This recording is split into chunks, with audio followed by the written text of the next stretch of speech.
Hey, ChurchOne, it's great to be with you, and it's great to mark this moment of our 10th anniversary as a church, our 10th birthday. Ed's asked me to kind of share a little bit of my personal reflection, my personal experience with ChurchOne, and I'd love to do it because I think it fits the moment we're in.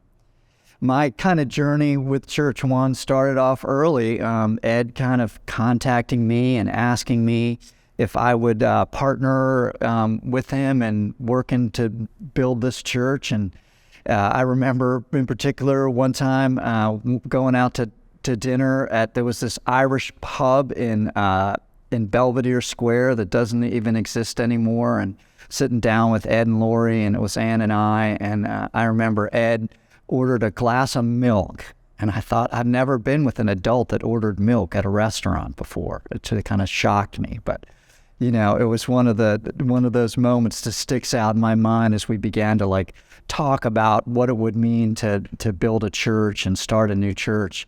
And my initial response was, as excited as I was, my initial response was, given my season in life and the different things that I had going on ministry-wise, my initial response was, love the idea, not sure how much I can be engaged. And so my initial response was no. But one of the things that I've learned over these last 10 years is that Ed DeYoung knows how to wait out a no. And he just sort of waited patiently.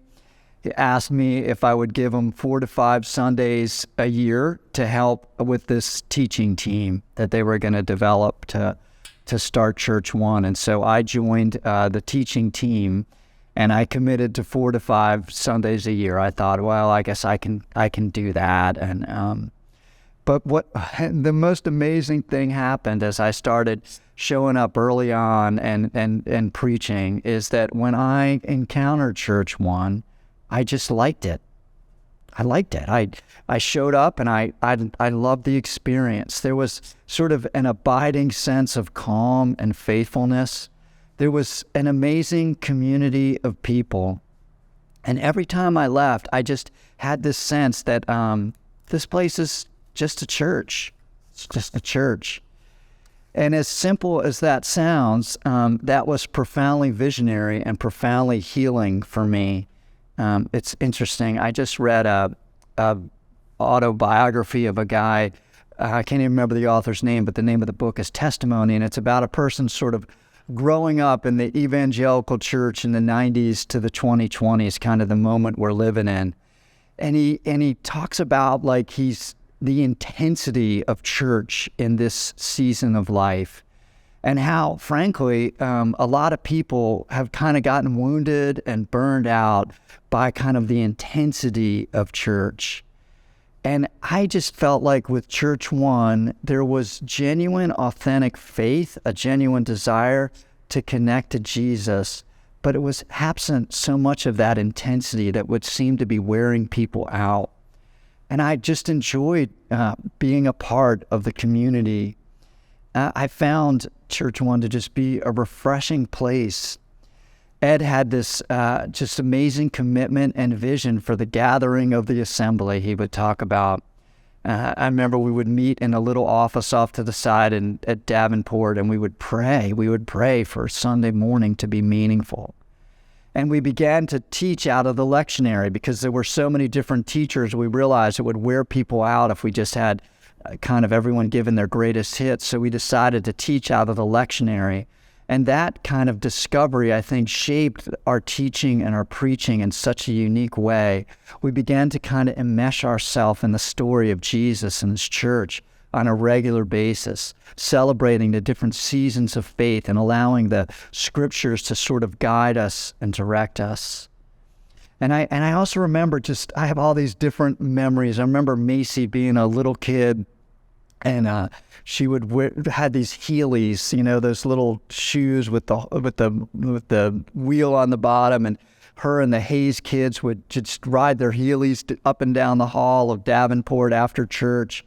And I felt like I was discovering Sabbath.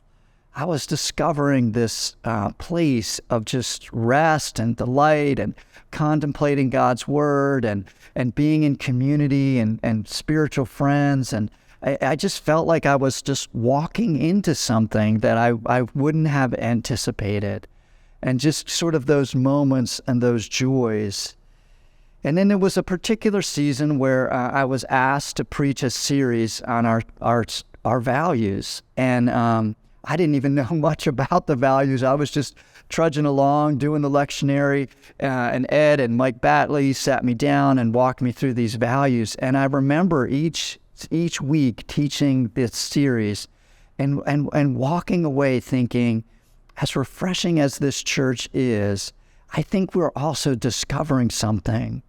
I think we're discovering not the only way and not the way that everybody has to do it, but we are really discovering how to walk with Jesus in this time and place where we find ourselves. That these values really give a how for people.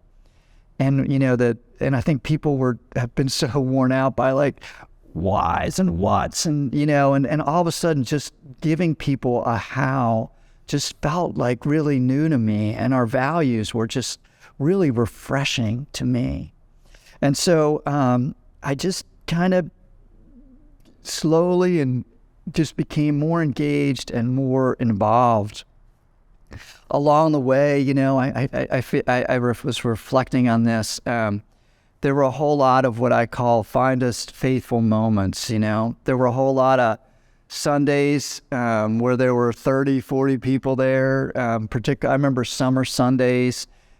Sometimes I'd get up early. I'd be at the beach with my family, and I'd have to preach, and I'd get up early Sunday morning, drive back, preach a sermon to, like a smattering of people, and then drive back to the beach. And I remember early on, Lori DeYoung, quoting a country music person who said, "You never sing to an empty chair. You always sing to the people that are there." And I just was caught up in the wonder, not of like, are we growing or all that stuff, but the wonder of the people that God was bringing to all of us, like who he was bringing. And just remember being like, just find us faithful, Lord. And Sunday after Sunday after Sunday after Sunday, just sort of Sabbath after Sabbath, just building the community, gathering the assembly. And it just became, it just was and is just this kind of wondrous experience for me to see the people that God brings. And then I remember moving to where we are now, to our new sanctuary, and the labor of love that many people did to get us into where we are now, of which I did nothing.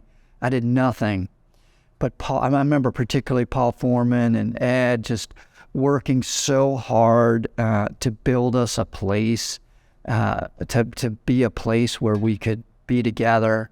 I remember the first Sunday we were in there, and Paul Foreman getting up in front of the congregation and just saying these words, "Welcome home, ChurchOne, welcome home." And it was an amazing moment to move into this new space that God sort of miraculously out of nowhere seemed to provide for us. And then we just continued to labor along and doing church, and I think moving to a new space, we began to get some momentum, and then COVID hit, right? Oh gosh, I remember those early COVID days. I remember filming, 15 days to flatten the curve, and we decided not to meet in person, and we knew we had to do some kind of video thing. And so Jeremy, Renee, and myself got into the sanctuary, and I remember we had I brought garden gloves with me because I didn't know if I was allowed to touch anything. And I remember the garden gloves, and we were looking, how are we going to film this sermon? And Renee found a bucket and put her phone on it, and we videoed our first COVID sermon. I don't even remember what I said, but I remember, and then I remember us as a church, journeying through this season together and slowly figuring out what we could do. Our very first outdoor service that summer, we were so excited to meet as an outdoor, as a community again. We met outdoor, and sure enough, right after our first outdoor service, this is early on in COVID, my family test positive for COVID, and we were all there, and thankfully it didn't spread to anybody. But I remember that, oh my gosh, we just met, and it's my family that's testing positive for COVID, and just crazy days. At some point, this just really impacted me. I preached a sermon, and where I asked the question, like, we're in this season with COVID of saying no to everything. Like, what can we say yes to? I remember preaching that sermon, and Julie Pitta's like calling me up and saying, I've got this idea. We could meet as a church out at First Fruit Farms and help harvest potatoes. And it was the fall of I guess I don't know when it was, the fall of 2020. And I remember being like, as a community, like, sorting potatoes at First Fruit Farms and just feeling like a part of this family of faith. It was such a moving moment for me. I saw, interestingly enough, an article just this week in the paper that says Americans now spend just 20 minutes a day with friends. That's down from 60 minutes a day just a few decades earlier. And 15 to 24-year-old age group has reported a 70% drop in time with friends. And I just remember thinking, what a gift to be a part of, spiritual friends that we have, and what an anchor that's been in my life. There are and always has been, and for me, the number one thing that just warms my heart about ChurchOne is the quality of the people that are here. You all, you make this church, and who you are is amazing to me. The overseers, the teaching team, the worship team, but all of you, I can remember doing classes, weekday classes along the way. We had two that just really stuck out with me, and I think are going to be, I hope, sort of seminal in sort of how we instruct our members and grow. But emotionally healthy spirituality and a class called Godspeed. And I remember in particular in those classes, they'd be video curriculum, and then we'd all have time in small groups to share our stories.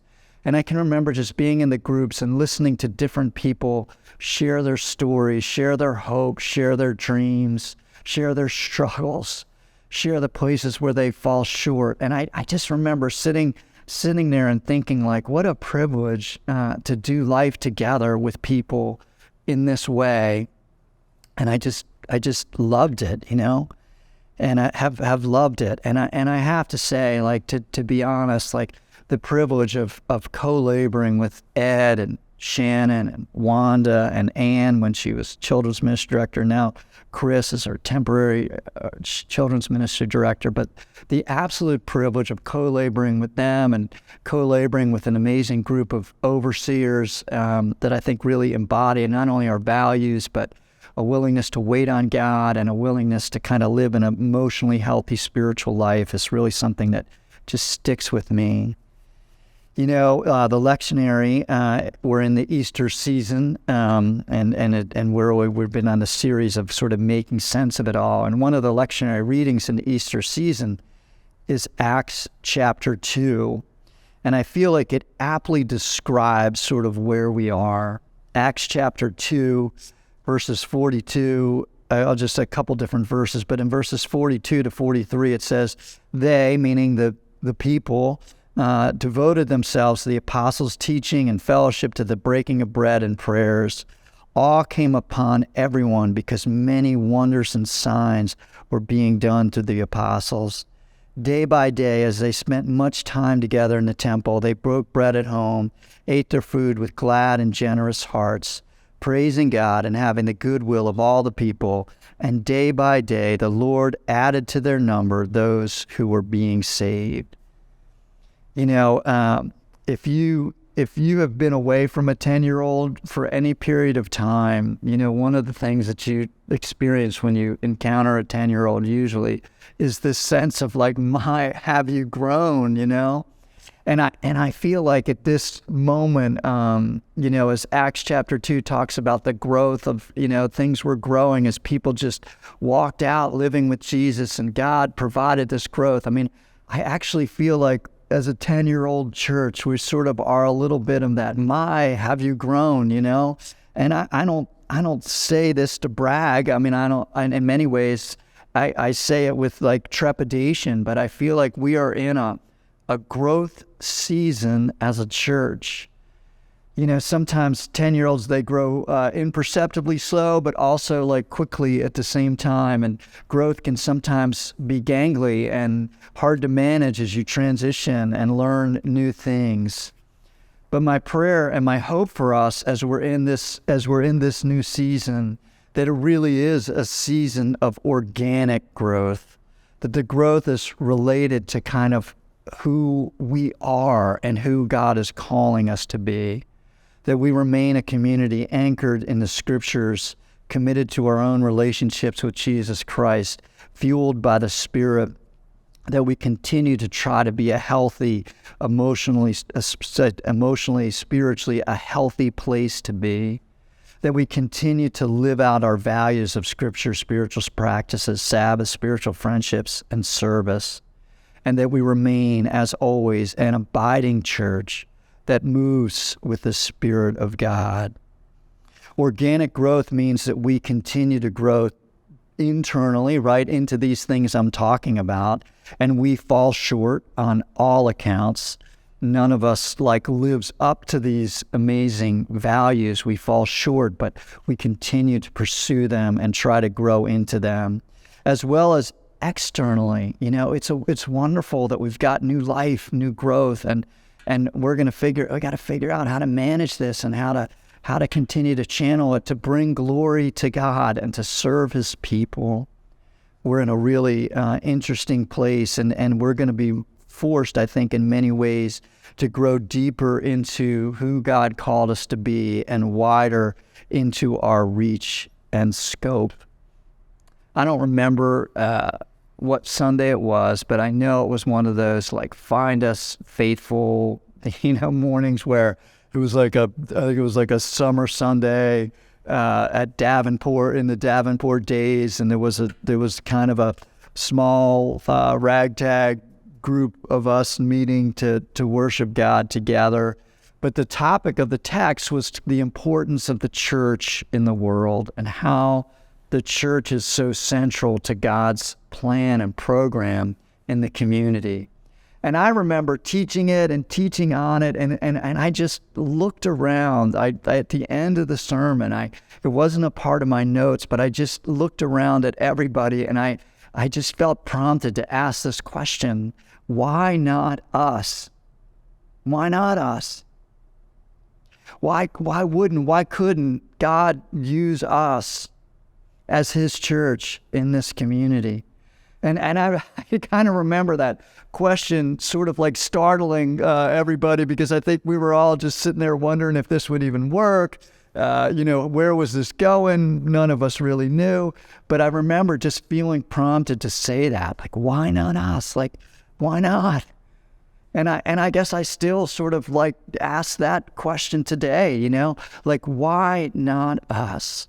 Why not allow God? Why not open our hearts again? Open our desire to His Spirit. Ask His Spirit to guide us, to grow us. Why not proclaim the gospel of Jesus Christ in our secular North Baltimore, Towson community? Why not learn to serve this community with the gospel and the grace of Jesus Christ? Why not develop an emotionally healthy spiritual walk in which enables things like spiritual friendship? Why not experience the power of Sabbath, where we regularly commit to gathering and worshiping God and setting apart time to really understand who He is? Why not, invest in spiritual practices that deepen our walk with Jesus Christ? Why not us? I think it's something that I just delight in, waiting to see how God answers the questions. But I will say this, the older you get, you realize you don't get time back. The time you invest, the time you spend, you don't get it back. And as I look back at these 10 years and the privilege of investing and being a part of ChurchOne, I can say it's time I don't want back. It's been an amazing gift. So thank you for the privilege of being a part of such a great community. Thank you for your walk with Jesus. Thank you for your faith. Thank you for your giving. Thank you for your service. Thank you for your commitment to Jesus Christ and your honoring of the scriptures and all of these things. So grateful to be a part of this community, and I look forward to the next 10 years. Why not us, ChurchOne? Why not us? Thanks.